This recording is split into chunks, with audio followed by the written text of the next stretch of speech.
Shalom and welcome, Yas Heritage. I am calm. The special treasure is our focus. Is Yeshurel, the Israel, Yahuwah Elohim's favorite nations? We can see that in Exodus chapter 19, verse 5. In Exodus chapter 6, verse 7, Yahuwah told the children of Yeshurel, I will take you for my people and will be your Elohim. This phrase was an adoption of an expression from the spheres of marriage. The ancient Near East wedding formulation was, you will be my wife, I will be your husband. In the Hebrew scripture, it is common to speak of marriage as taking a wife. Yahuwah listing himself, liking himself to a suitor, and the people of Yeshurel to the young woman he was courting.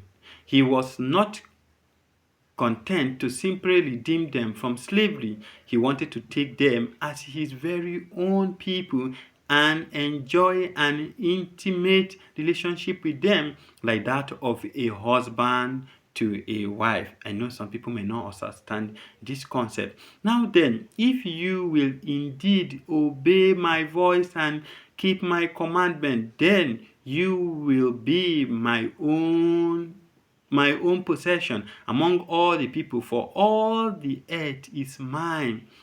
Exodus chapter 19 verse 5. Despite all the earth is Yahuwah's, he has a chosen people, of which I believe that most of the people in Africa and part of the world are part of Yeshurel.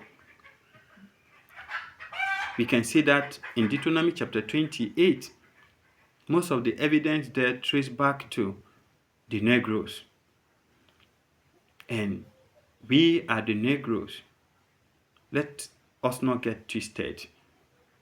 Let's continue. This is a covenant language. Yahuwah wanted to enter into a covenant with Yeshurel. A covenant is a contractual agreement that specifies the term and condition of a relationship. The marriage metaphor is a good way to understand the covenant at Sinai.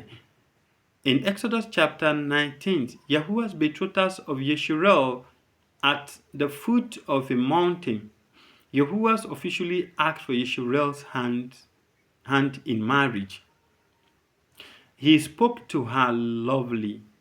He reminded the people of how he had carried them out of Mizraim, the present Egypt, as if on the wing of an eagle, and how he had brought them to himself. He promised to make them his own special treasure above all the people. He said, you shall be my own possession. Exodus chapter 19 verse 5. The Hebrew word that the NSB translated as possession is the word segar. Some version translated it as beloved treasure or peculiar treasure. In the ancient Northeast, the term segara was used to describe a king's prize trophy. When a king's army vanquished an enemy, the king kept the most valuable item for his own treasure. A precious object like this was called a segar. In